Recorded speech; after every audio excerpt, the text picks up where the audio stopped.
Now, in this message,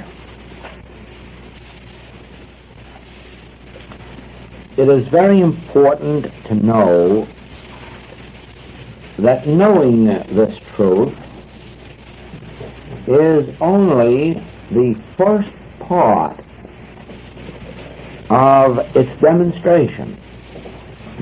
Knowing it will not demonstrate it for you. And that is why we come at this moment to that part which demands of you a sacrifice, which demands of you an effort. The way is straight and narrow, and few there be that enter.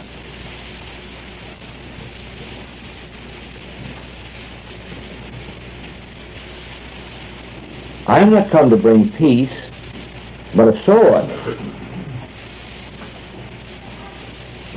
Up to now, what we have said is gentle and sweet and good tasting. Now comes the part that makes the belly bitter.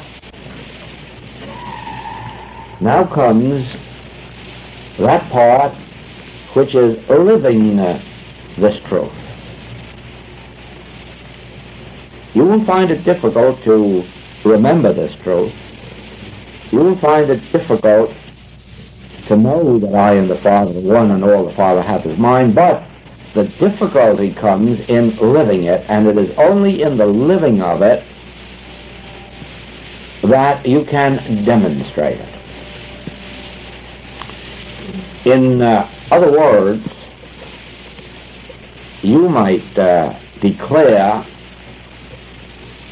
I am Joel, I am Joel, I am Joel, and nothing's going to happen. But if you want it to happen, then start out to live as Joel and do the things that Joel does and think the things that Joel does, and pretty soon you will come into the demonstration of the life of Joel. But just declaring it, affirming it, will not do it for you. Nor will declaring that I and the Father are one do it for you. Declaring your sonship. You have got to assume your obligation of a son. You have got to assume the obligation. Oh, as we have seen in today's experience in Washington, Mr. Eisenhower was elected president, but nothing happened. Not until today. Today he assumes the presidency. Today he assumes the duties and responsibilities of office, and today he really is president. So it is. We realize our sonship. Now we must assume the responsibility of that position. And part of the responsibility of that position lies in our readiness and willingness to stop this search for health and supply and to rest back in the conscious awareness of it as a divine gift already established within our being, even though momentarily not true in appearance. No longer the statement of truth. No longer voicing truth. Now living the truth of true identity. Now being willing to be called upon to heal the multitudes or feed the multitudes. Can you do it? Yes, you can. Yes, you can, if you assume the responsibility of sonship. And then when you are called upon to heal or feed the multitudes, realize, yes, I my own self can't do it, but by virtue of my sonship, all that the Father hath is mine. All of the gift of healing, all of the gift of supplying, all of the infinity of supply, all of the joy of sharing, all of the joy of giving, all of the joy of not bearing resentment, anger, malice, jealousy. There is the living of this truth, so that when we are hurt by the external world, or when the external world hurls hurts at us, that we do not give in and acknowledge the hurt, but realize, no, in my divine sonship there can be no hurt. And whatever it is that this old mortal self felt is of no concern to me any longer. That was the prodigal out there on the road, and I left him out there. Whatever is aimed at the prodigal is of no concern to me. Whatever is aimed at my Christhood, be assured the Christ can absorb. Just as Jesus was crucified, but his Christhood absorbed the nails and the pain and enabled him to be resurrected. His identity as Jesus didn't, his body couldn't, but his Christhood could take everything that was leveled at Jesus, and then he could get up and walk out and, if necessary, ask for more. Yes, his Christhood enabled him to do that, and so it is not your humanhood, it is not your prodigal sonship that can heal multitudes or feed multitudes, and it has no hidden manna to give. It is out of your Christhood that you can heal multitudes and feed multitudes and forgive 70 times 7. Don't you know that as a human being you cannot help resenting injuries, that you cannot help these human emotions of envy, jealousy, malice? Each one is touched by something else. Resentment, pique, hurt. Each one has something else. Some have 2 and 3 and 4. You can't help that in your humanhood. But the Christhood of your being can accept it and dissolve it. If only you omit the word I. Omit the word I. I am not hurt. That was not aimed at me. That is no part of my being. So let the Christhood of me absorb it. If Jesus had not presented his Christhood on the cross, those nails would have killed him. Physical life and physical body cannot withstand that experience. But one's Christhood can. Physical life, human wisdom, all this knowledge that we have absorbed tonight will not heal anyone or feed anyone. Nor will it give us the hidden manna to give out to the world. But our recognition of our sonship, our recognition of our Christhood, of the divinity of our being, our recognition of our I-ness with God, oneness, through this we can say, ask me for water and I will give you water, water of everlasting life. Come to me with your burdens and I will give you rest. I will give you peace. I will give you comfort. Out of what? What I've learned out of a book? No, out of my divinity, out of my Christhood, out of the hidden manna that is given to me as a child of God, out of the meat that the world knows not of, that I carry around with me. That meat I can give you to eat. I can give you bread and wine and water, not out of my treasury, out of the divinity of my being, out of my Christhood. But you see, the difficult part is in living it, in acknowledging every moment of every day your divine sonship, your new dimension, so that when called upon, you don't say, I haven't any money to give you, but that you say, yes, I have some hidden manna to share with you. I have some meat that the world knows not. I have living waters to give you. Always go back to the invisible and remember the word, my peace I give you. You can't give human comfort This is a word of wisdom to all of our practitioners and teachers and all those who may be called upon to practice or teach.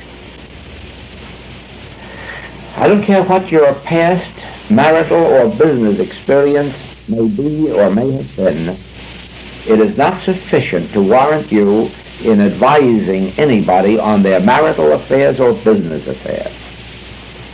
And so when people come to you with problems concerning their home life or their business life or their social life, be very careful that you listen well and say nothing except, now let us meditate and bring the Christ to bear. Out of your Christhood, you can solve any problem for anyone. The Christ of you, the Spirit of the Father in you, is a peace be still to error of every nature. The Christhood of you is a peace be still to every storm. Only don't try to be so all-fired wise that you give advice. It may be good advice, but it'll backfire one of these days. Don't do it. Don't do it.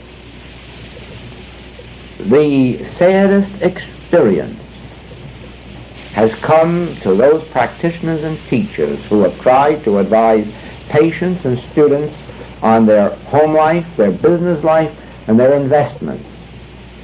Oh, and that above all, be careful of. Don't recommend investments or any human mode of action. No, and don't recommend practitioners and don't recommend lawyers. Let each person be guided to their own. You bring to bear your divine sonship on their problems. You retire within their being. Whether they're seeking a realtor or a furniture house or an attorney or a practitioner, they let us take it to God and you will be led. And out of the hidden manna, they will be led and directed and protected and sustained. But you may give them a name that in all faith is a good name today, but it may become bad tomorrow. Don't do that. Don't do that. Remain steadfast in your Christhood. Bring the Christ to bear. You and your Father are one. All that the Father hath is yours, and you need have no hesitancy in approaching any problem for anyone, no matter how great it may be. It may have to do with national or international affairs. It may have to do with state or community affairs. Don't hesitate. There's nothing too big for you to handle through your hidden manna, through your hidden wisdom, through that inner meat and life and love, the Christhood of your being. And when you go within, and all of a sudden that realization of the presence comes, that feeling of, I am on the field, or fear not, or all is well, or whatever way it is that God announces itself to you, the problem is solved, even though you at that moment know nothing at all except that you have received this sense of peace. Then the next day or the next week someone called and said, I just left your office and ran right into the very man or woman I needed to know or meet. Miracles will happen through the Christ of your being. Trouble will come through your human advice, your human guidance. Those of you who have worked with me on any of this type of problem, home, business, you all know that that is the way I have worked with you. Never, never, never give advice. The same way someone may say to you, but shall I go to a doctor or shall I go to a hospital? That's none of my business. If you would like my help, I will go to the Christ of my being. I will bring to bear all of the divinity of which I am possessed. And let it make the decision for you. And then if the patient or student is not yet ready for complete spiritual unfoldment, they will be led to their medicine or their doctor or their temporary need. That will not represent failure on our part. That will represent the Christ meeting their need on their level of consciousness at that moment. Who are we to judge what level of consciousness anyone is at in this moment, or what it is that will fulfill their need? Of this you may be assured. If you turn to the Christ, and it has to appear as manna from the sky, it will. If it must appear as cakes baked on the stones, it will. It will appear in whatever form is necessary for your unfoldment at that moment, or your patients or your students. But you must not try to outline for them how that demonstration is to be made. You must abide in the Christ of your being. And when they say to you, shall I give up my medicines? You say, that's not my concern. Who made me a judge over you, a ruler? What right have I got to tell you what you should do? If you want my help, I will turn to the Christ within and let it reveal itself to you. If they are not ready for that step, they will wander away and find their blessing on another level of consciousness or another dimension. Remember, our dimension is Christ. Our dimension is a stone carved out of a mountain without hands, the white stone whose name is Christ, the invisible. We, as we turn to it, have no tangible evidence of a help at hand, but we have an inner assurance and realization of the presence and the power that goes before us to make the crooked places straight. We have an inner awareness of tomorrow's manna, even though we can't see it on hand today. And we live by that inner grace. But have we the right to tell another person that they must live by the standards that we have achieved probably through years and years of struggle and strife and seeking and searching? Oh, no. Let us give them of our hidden manna, which is the Christ. And then let the Christ appear to them in the form necessary for their unfoldment. I have found this when it comes to marital problems, home problems. I never have any way of knowing whether it is going to bring the couple together or result in a divorce, and I don't care. That isn't my function. My function isn't to keep couples together or bring them together. My function is to really reveal the activity of the Christ and let it bring together or divide asunder. I am not come to bring peace but a sword, to divide households, if that is what is for the good of the individuals. If that is what is the greatest blessing, that is what the Christ will bring about. And on the other hand, if the divine decree is for a coming together, that too will take place. We must not advise. Our faith and reliance is always on inner grace, on hidden manna, on meat that the world knows not of, on inner living waters, not the visible wisdom.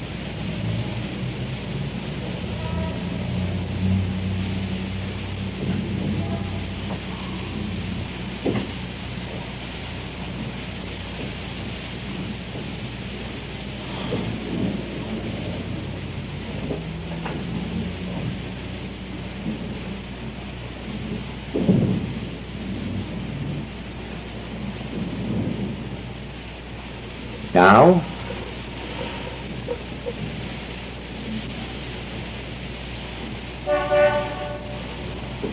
accepting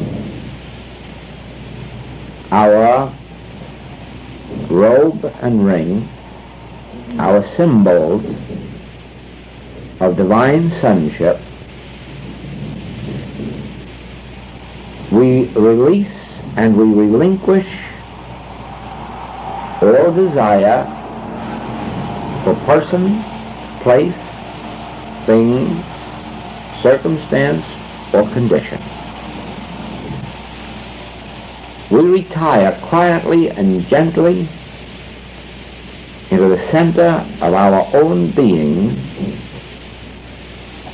and there we realize the presence of divine grace.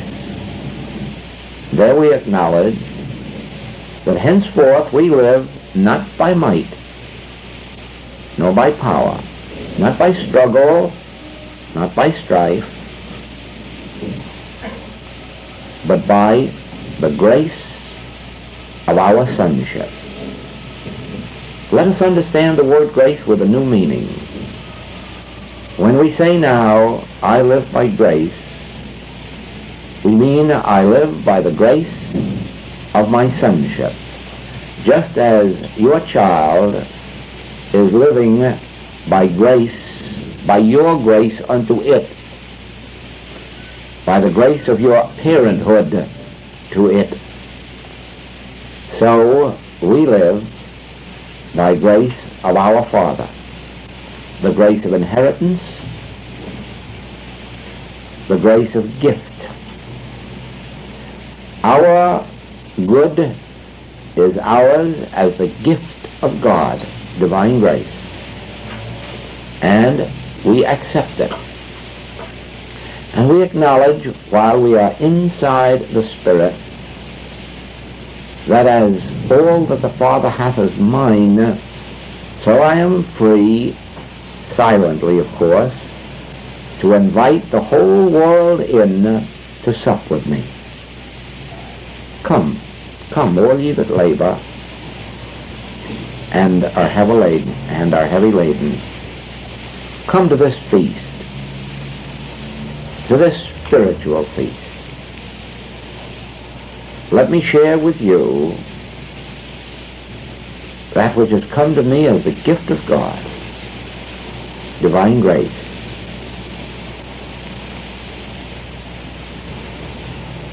Let me give you of this water from the hidden springs, the waters of life. Let me give you of this hidden manna, this spiritual food and rest.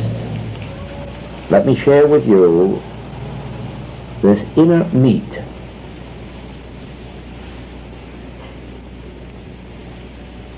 and let me give you my peace,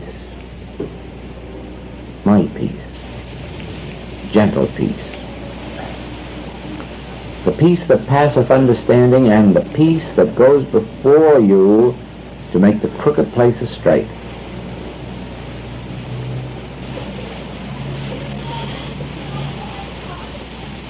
Let the reign of God be with you,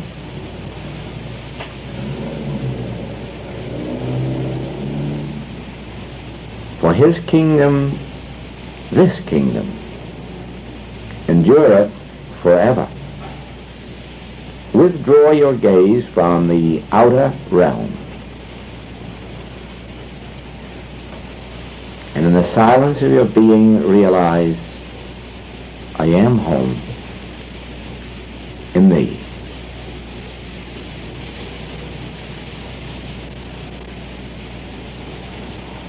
No more do I look outside into the prodigal experience for my good.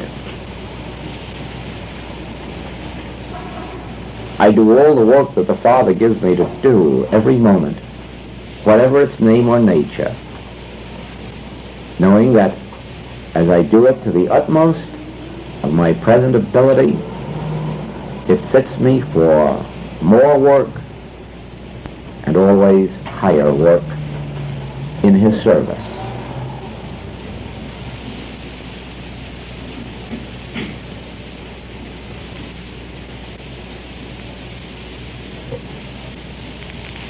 I am no longer man whose breath is in his nostrils. I have no needs. I have no desires. Now I have the realization of fulfillment, since now I know and have discovered I. And now I know what it is that has come that I might be fulfilled. It is the I that I did not discover between the head and the feet. The I that I found myself to be when I knew that I wasn't body, but that the body was mine. Now I know that that I has come, that I, which is the offspring of the I that I am, that I is come that I might be fulfilled. Henceforth I draw upon the I that I am. Henceforth I draw upon the kingdom of God within me for my good. And even while using the language of the outer world, I still acknowledge that my good flows from within. Perhaps tomorrow I may have to make excuses for not paying a bill. Perhaps tomorrow I may have to acknowledge myself to be in pain. But within I will still realize that this divine sonship is the assurance of my realization of peace, freedom, power, joy, dominion. All that the Father hath is mine. And as long as I steadfastly hold to this inner integrity, as long as I live as though I were Christ,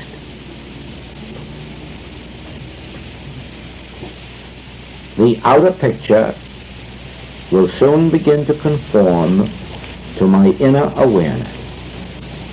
The pattern showed thee on the mount, the pattern revealed to thee in the higher consciousness, on the mount, in the higher consciousness. This pattern that I have shown you in the higher consciousness will be made evident and visible to you when you return to the valley. That which is whispered in your ear will be shouted from the housetops.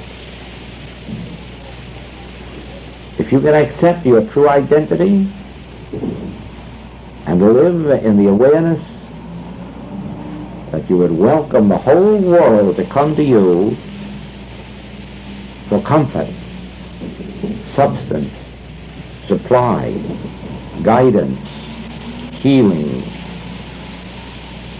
reformation, Christhood. Welcome the entire world without limitation, knowing that even though you of yourself could do nothing, because of your Christhood, all the gifts of the Father are yours to bestow without judgment, without price.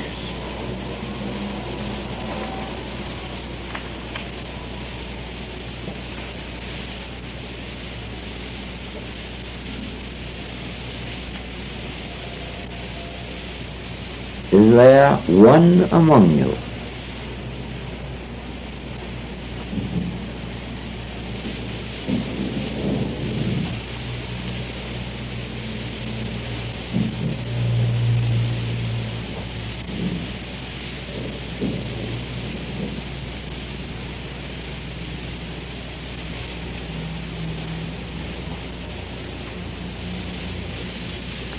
will you remember that nobody revealed to Peter the true identity of Jesus, the true identity as the Christ, that it was the Father within that revealed it to him? Don't you ever go out and reveal your identity, but let the Father within reveal it to those who seek you out. Keep the finger on the lips. Show forth in demonstration your Christhood. And you may be assured it will be shouted from the housetops to all the world. But to all the world that can acknowledge and receive it, because it will be shouted by the Father within, not by man whose breath is in his nostril.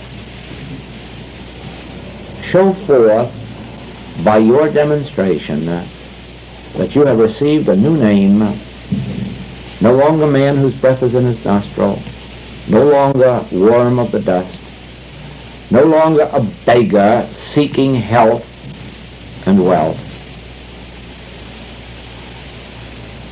The divine Son, joint heir with Christ and God. If you listen, always listen, for the voice within you, you will hear it say, Son, all that I have is thine. Fear not, I am with thee. I will never leave thee nor forsake thee. Only say unto the children of men that they must return to the Father's house. They will not find freedom outside, nor peace. Not peace of mind or peace of soul or peace of body. Peace is only to be found in the inner kingdom when resting in your divine sonship. There is a presence in you. There is a spirit in man. Learn to abide with it. Become acquainted with it. Acquaint now thyself with him. Where will you meet him to become acquainted with him? Within your own being. Make for yourself minutes, hours of time for communion. Acquaint now thyself with him and be at peace. The kingdom of God is within you. But don't go around mouthing it. Experience it. How many times have I told you in these writings, God cannot be known. God must be experienced. Acquaint now thyself with him. Go within. He will give you rest and peace and supply. But you must make the contact. You must have communion. You must have union. You must have realization. Withdraw from the outer world. We are only a small group. We do not have to let our wisdom be known until we have demonstrated it to the fullest. So do not be in a hurry to tell this to anyone.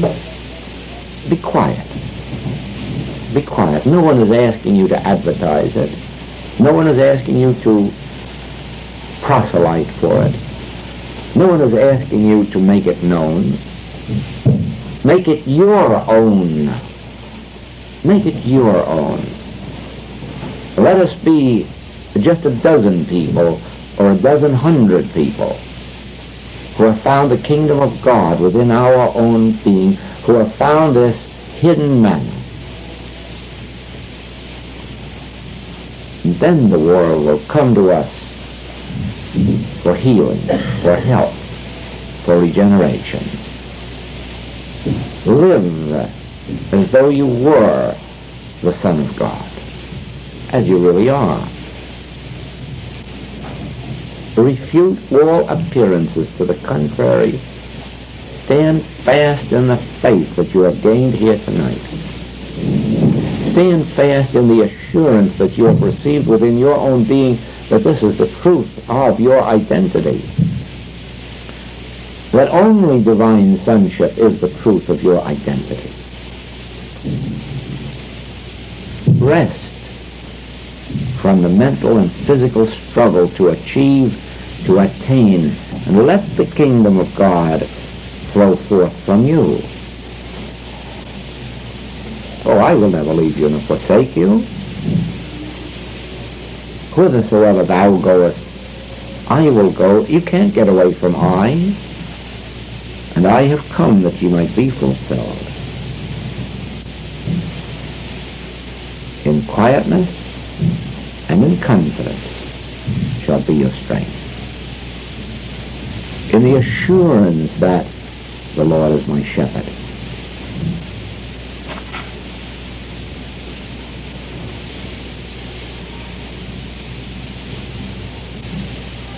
No longer rest in your health or in your wealth, but rest in your assurance of the divine presence and of your sonship. Why do I know that the health and harmony and wholeness of being is mine? I know it because I know my true identity as Christ, the Son of God.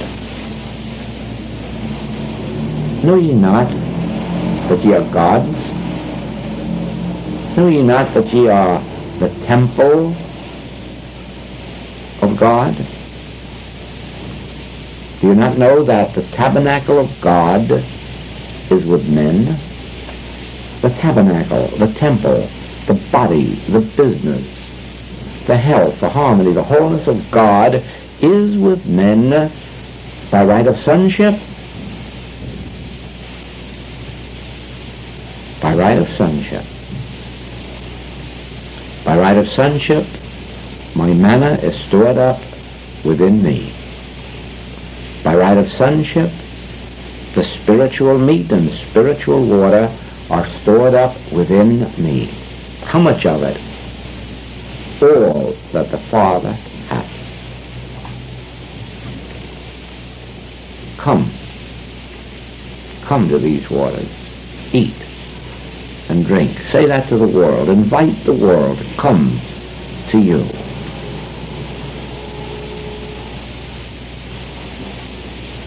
Out of your sonship, you can share the manna and the water and the wine and the bread and the meat.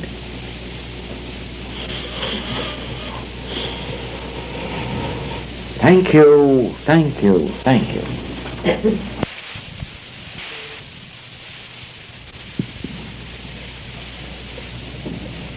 The human scene continues to unfold day by day as it has been throughout all the days of the past. Left to itself, one day will follow another, as days always have. The human scene is like a state of inertia. It continues on being whatever it is now, continuing along that same line. Nothing will change tomorrow from being just what it is today and what it has been in the past, until a new note is brought into the picture. For instance, if you were ill, you might, from the human standpoint, just go on being ill until, in asking for help, the activity of the Christ touched your consciousness and stopped the illness and restored harmony and normalcy. It might well be that in the human picture you have experienced or are experiencing frustration or lack or limitation, and but for the chances of the human life, it may continue in just that way. Again, unless or until you reach out and are touched by the Christ, and it becomes a power to still the storms or dissolve the errors or renew the functions or activities of being. Watch out for this. There is the temptation to rest in our treatments or declarations of truth. There is the temptation to hope that things will be different tomorrow or that they will change tomorrow. Now, in our practice, we have always observed this rule, never to say to anyone, do this or do that, or why don't you be more loving, or why don't you be more just, or why not give up your jealousy or envy. We do not ask that a person humanly change their situation, but when we are asked for help, we turn within until the power of the Christ is felt and realized, and then that power of the Christ will change their experience. It is true that in teaching students on the path, that we will remind them that only in proportion as they put in the effort, the desire for realization, will they achieve it. That is quite different. But in helping them to realize it and achieve it, our function is to realize the activity of the Christ. And so, I bring you this. You have assumed your new identity, your new old identity. You have taken your relationship now as the Son of God, the offspring of God, and you are acknowledging this identity.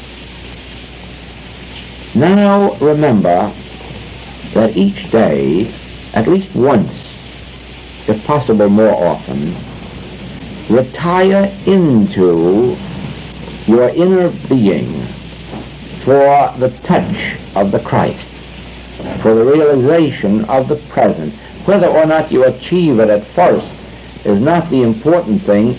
The important thing is that you continue in the effort of retiring into your inner being and there making contact with this inner self, this hidden manna, until you feel the impulse.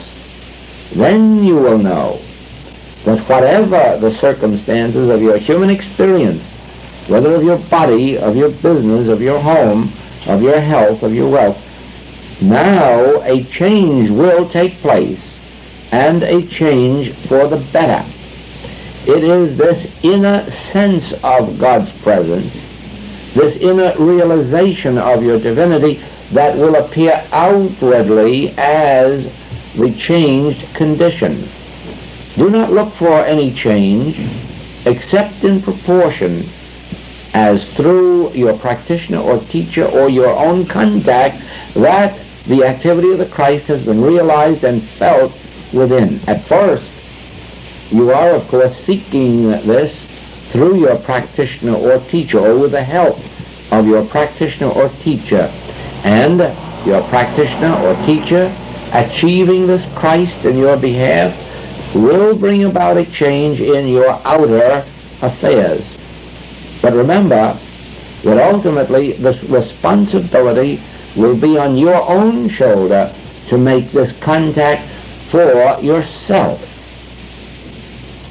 The help of the Master is not a permanent dispensation. If I go not away, the Comforter will not come to you. If I keep on feeding you and healing you, the realization of the Christ in you, the Comforter, will not come. Why? You will be continuously expecting it of me.